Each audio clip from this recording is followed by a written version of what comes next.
मुख्यमंत्री महिला सशक्तीकरण अभियानांतर्गत मुख्यमंत्री माझी लाडकी बहीण योजनेचा वचनपूर्ती सोहळा कार्यक्रम 14 सप्टेंबर 2024 रोजी नियोजित आहे। या कार्यक्रमाच्या अनुषंगाने जिल्ह्यातील सर्व शासकीय यंत्रणांना जबाबदारी सोपवण्यात आलेली आहे। त्या अनुषंगाने जिल्हाधिकारी कुमार आशीर्वाद यांनी प्रत्येक शासकीय यंत्रणेने हा सोहळा यशस्वी होण्यासाठी केलेल्या पूर्वतयारीचा आढावा घेऊन मार्गदर्शक सूचना दिल्या। नियोजन भवन येथे आयोजित मुख्यमंत्री महिला सशक्तीकरण अभियानांतर्गत पूर्वतयारी आढावा बैठकीत जिल्हाधिकारी आशीर्वाद बोलत होते।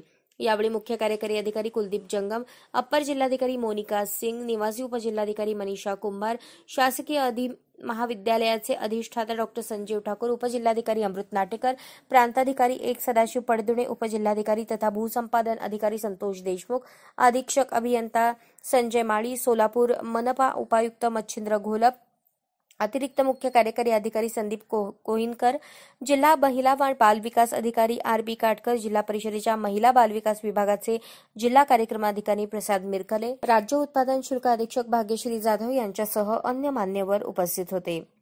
सर्व उपविभागीय अधिकारी, तहसीलदार ऑनलाईनद्वारे बैठकीत सहभागी झाले होते। यावेळी जिल्हाधिकारी आशीर्वाद यांनी बैठकीत बांधकाम विभागाकडून कार्यक्रम स्थळावर करण्यात आलेल्या नियोजनाची माहिती जाणून घेतली। तसेच पार्किंग, वीज, पाणी, साफसफाई याबाबतची महापालिकेकडून माहिती घेतली आणि आवश्यक सूचना दिल्या। सर्व विभागांनी सोपवलेली कामे वेळेत पूर्ण करावीत। कार्यक्रमस्थळी शासकीय विभागांनी समन्वय ठेवून नियोजनबद्ध काम करावे। पोलीस विभागाने कार्यक्रमाच्या दिवशी वाहतूक व्यवस्थेचे नियोजन काटेकोरपणे करावे।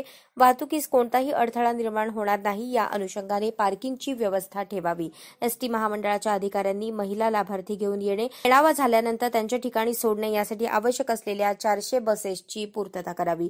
पुरवठा विभागाने लाभार्थ्यांसाठी जेवणाची उत्कृष्ट व्यवस्था करण्याबरोबरच पाणी कुठेही कमी पडणार नाही याची दक्षता घ्यावी।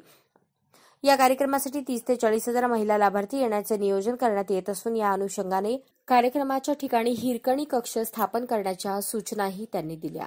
अशाच नवनवीन अपडेटसाठी जनता राज्य न्यूज चॅनलला सबस्क्राइब करा, लाईक करा आणि शेअर करायला विसरू नका।